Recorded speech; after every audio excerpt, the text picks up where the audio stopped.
C'était un vendredi soir comme les autres. J'avais passé 2 heures à me préparer, enfilant ma plus belle robe et me maquillant avec soin, avant de me rendre à la soirée organisée par des amis d'amis. Mon objectif, comme toujours en pareille situation, était de plaire au plus grand nombre, d'être drôle, pétillante et séduisante auprès de chacun. Je voulais que l'on m'apprécie, que l'on me remarque, que l'on retienne mon nom. Las, au bout de quelques heures d'efforts intenses, épuisé d'avoir joué un personnage qui n'était pas moi, je me retrouvais seul dans un coin. Personne ne faisait vraiment attention à moi. Pire, j'avais le sentiment que certains me trouvaient fausse ou ennuyeuse. J'avais lamentablement échoué dans ma quête effrénée de reconnaissance. Sur le chemin du retour, des larmes amères coulant sur mes joues, je pris conscience du temps et de l'énergie que je gaspillais dans cet éternel désir de plaire et d'être aimé. Cette histoire est celle de Léa, chers amis stoïciens et stoïciennes. Elle n'est malheureusement pas un cas isolé. Combien de personnes, de l'adolescence à un âge avancé, courent désespérément derrière l'amour, l'attention ou la gloire? Sur les réseaux sociaux comme dans nos vies privées et professionnelles, nous sommes nombreux à passer notre temps à quémander des j'aime, guetter des signes d'intérêt ou chercher à impressionner les autres. Tout cela pour étancher une soif intérieure, combler un vide affectif ou social et apaiser des insécurités tenaces. Pourtant, quand on y regarde de plus près, cette course effrénée se révèle vaine et contre-productive. Elle nous épuise, nous stresse et nous détourne de notre propre chemin. Car au lieu de poursuivre nos rêves ou de développer nos talents, nous perdons notre énergie à tenter de correspondre aux attentes souvent illusoires des autres. Nous passons à côté de notre potentiel et de notre bonheur. C'est le constat amer que Léa fit ce soir-là, et que de nombreux philosophes, de Socrate à nos jours, n'ont cessé de mettre en garde. Selon la sagesse stoïcienne, il est vain de fonder son estime de soi ou son bonheur sur des facteurs extérieurs incontrôlables, la renommée, la richesse ou l'opinion des autres. Mieux vaut se concentrer sur ce qui dépend réellement de nous, nos valeurs, nos objectifs intrinsèques et la poursuite courageuse de l'excellence dans tout ce que nous entreprenons. Voilà la pierre angulaire d'une vie accomplie. Dans cette vidéo, j'analyserai les raisons de cette quête effrénée, avant d'en montrer les dangers. Puis je proposerai une perspective inspirée des philosophes stoïciens. Au lieu de vivre pour les autres, mieux vaut poursuivre l'excellence en restant fidèle à soi-même. Regardez Léa, effondrée après ce fiasco cuisant. Pourquoi a-t-elle tant investi dans cette soirée? Pourquoi ce besoin viscéral de plaire coûte que coûte? La vérité, c'est que Léa masque une peur panique, celle de la solitude et du rejet. Derrière ses allures extraverties, elle doute d'elle en permanence. Alors elle court après les compliments, les regards admiratifs, les marques d'intérêt. Tout pour combler l'immense vide affectif qui l'habite. Comme elle, vous êtes peut-être prêt à tout pour susciter l'amour ou la reconnaissance. Sur Instagram, TikTok ou LinkedIn, vous postez vos plus beaux clichés, vos succès, vos talents. Vous comparez vos likes et votre nombre d'abonnés dans une quête effrénée de validation sociale. Votre estime de vous-même dépend entièrement du regard des autres. Mais ce manque affectif n'est pas seul en cause. Le conformisme social joue également un rôle majeur dans cette course à la reconnaissance. On cherche à rentrer dans le moule, à matcher les standards dominants de la beauté, de la réussite ou de la normalité, quitte à trahir nos propres rêves ou aspirations. Combien de personnes renoncent à leur passion pour un métier socialement valorisé? Combien modèlent leur personnalité pour plaire à leur entourage? Prenez Léa. Sous ses faux airs extravertis, elle est plutôt introvertie, rêveuse et intellectuelle. Mais elle croit devoir jouer la bimbo exubérante et sexy pour susciter l'intérêt. Elle étouffe ses vrais penchants, de peur de décevoir les attentes. Cette vie de façade est épuisante. Comme le disait Sénèque, que de temps perdu à vouloir plaire aux autres et gagner leur approbation. Multiplie ainsi tes maîtres et tes tourments. En effet, à trop vouloir convenir à tous, on finit par se perdre soi-même. Alors prenez le temps de la réflexion, posez-vous ces questions. Pourquoi ai-je tant besoin d'être aimé ou admiré? D'où vient ce manque affectif? Est-ce que je m'affine avec mon entourage par peur du rejet? Quelles sont mes aspirations profondes? Mes talents et passions uniques? Suis-je vraiment moi-même ou est-ce que je joue un rôle? Méditez sur ces interrogations cruciales, car comprendre les racines de ce comportement compulsionnel est le premier pas pour s'en libérer. Vous êtes prêt à vous engager sur ce chemin? Alors poursuivez votre quête aux côtés de Léa. Ensemble, nous explorerons les dangers de cette course effrénée à la gloire et au regard. Puis, nous entamerons notre propre révolution intérieure. Maintenant que nous comprenons mieux les racines du problème, attardons-nous sur les conséquences désastreuses de cette quête effrénée de gloire et de reconnaissance. Car à force de courir désespérément après l'amour et l'approbation des autres, on finit par se perdre soi-même et passer à côté de l'essentiel. Tout d'abord, c'est émotionnellement épuisant. Imaginez devoir jouer un personnage en société, calculer chacune de vos paroles et actions pour susciter l'intérêt ou l'admiration. Être sans cesse sur le qui-vive, guettant le moindre signe de rejet ou de désintérêt. Quelle source intarissable d'anxiété. Comme le disait si bien La Rochefoucauld, notre mérite nous attire l'estime des honnêtes gens et notre étoile celle du public. Alors à quoi bon vouloir séduire la terre entière? C'est vain et terriblement fatigant. Deuxièmement, à force de vivre dans le regard des autres, vous en oubliez vos propres rêves et aspirations. Toute votre énergie passe à cultiver une image conforme aux diktats sociaux, au détriment de vos talents uniques. Combien de musiciens renoncent à composer par peur du jugement? Combien d'écrivains taisent leur voix singulière pour matcher les standards des best-sellers? On étouffe notre potentiel pour mieux rentrer dans le moule.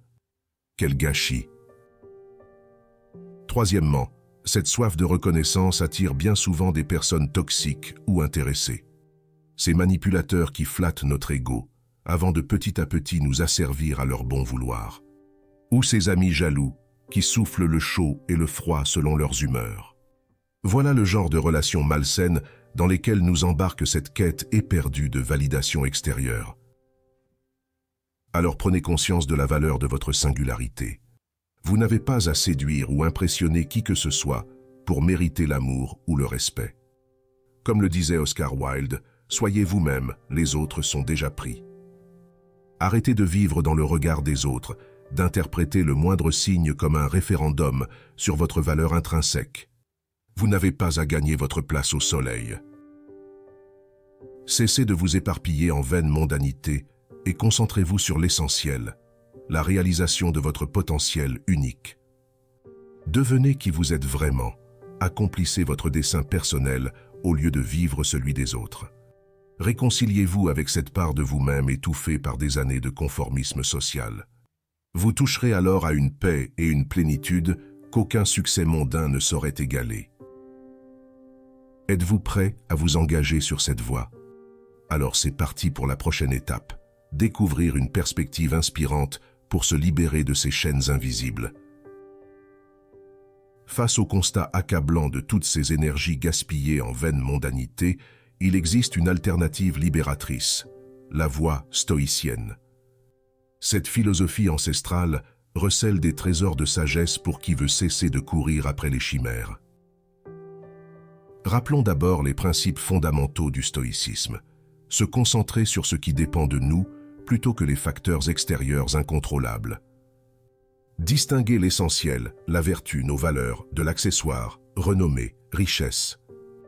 Comme le professait Épictète, il y a seulement une voie qui mène à la sérénité, cesser de se soucier des choses qui ne dépendent pas de notre volonté.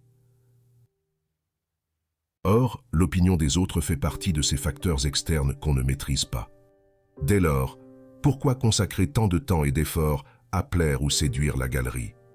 Comme l'écrivait Marc Aurèle, le bonheur ne réside ni dans la gloire ni dans la richesse, mais dans la sagesse et la vertu. Alors cessons de courir éperdument après ces objectifs futiles dictés par les diktats sociaux. À la place, recentrons-nous sur ce qui compte vraiment et dépend uniquement de nous, nos rêves, nos valeurs personnelles, la réalisation de notre plein potentiel. Au lieu de vivre dans le regard des autres, écoutons notre voix intérieure. Discernons la contribution singulière que nous sommes appelés à apporter en ce monde. Puis, consacrons toute notre énergie à accomplir cet objectif avec excellence et intégrité. Laissons derrière nous la peur du rejet et le besoin d'approbation pour devenir qui nous sommes vraiment. Assumons notre unicité, célébrons nos différences. Comme le disait Nietzsche, le meilleur moyen de venger toutes les humiliations subies est de surpasser ceux qui nous ont humiliés. Alors dépassons ceux qui nous ont méprisés ou négligés en devenant la meilleure version de nous-mêmes. Plus besoin de courir les mondanités pour briller en société. Redécouvrons les joies simples de la nature, des relations authentiques, de la créativité libre et spontanée. Retrouvons cette confiance enfantine dans notre valeur intrinsèque, indépendamment de toute approbation.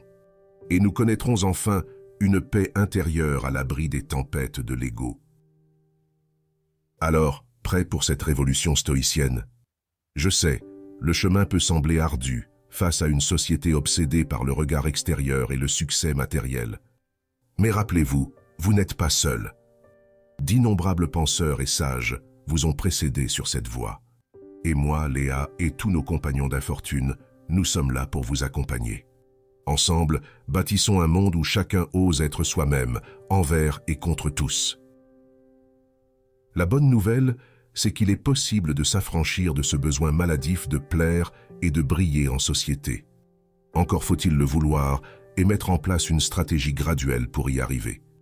Dans cette dernière ligne droite, je vais vous révéler toutes les clés pour vous libérer de ces entraves mentales.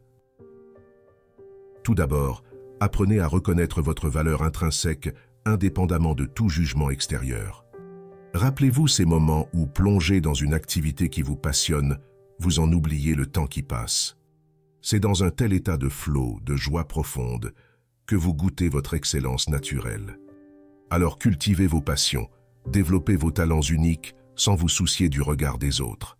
Vous réaliserez vite à quel point leurs critiques glissent sur vous.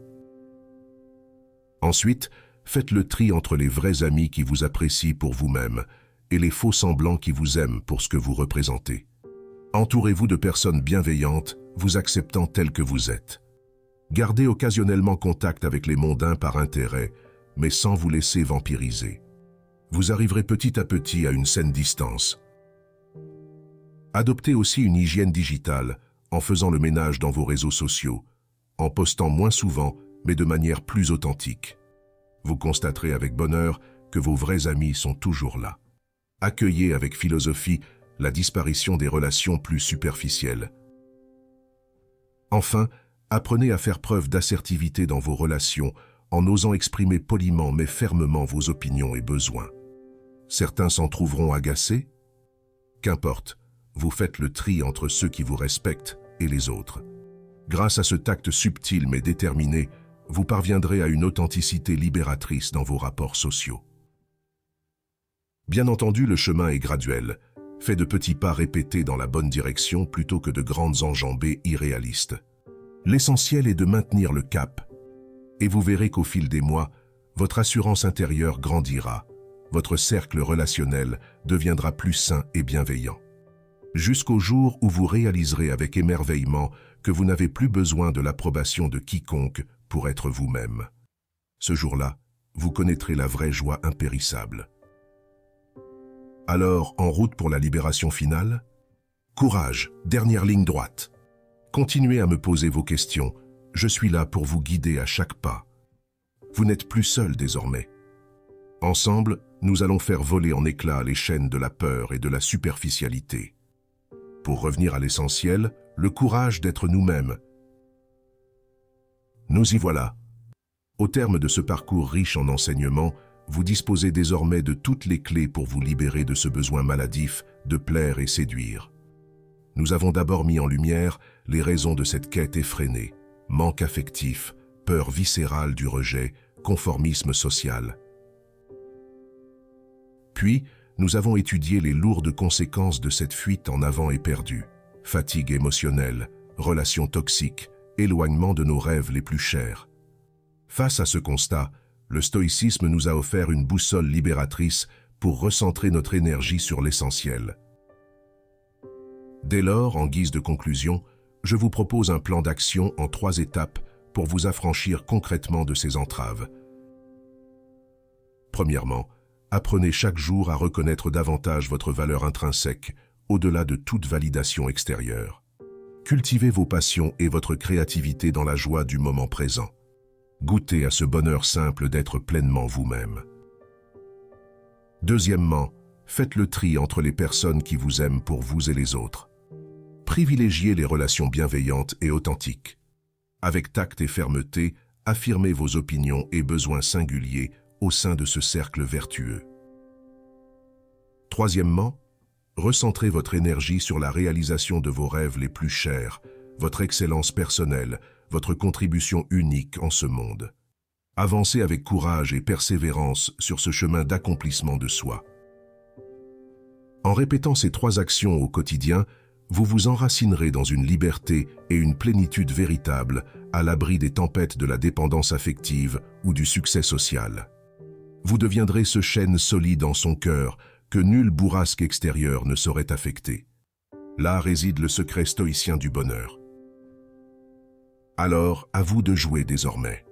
Puisez dans votre courage, faites preuve de persévérance, transformez petit à petit vos relations et votre rapport au monde.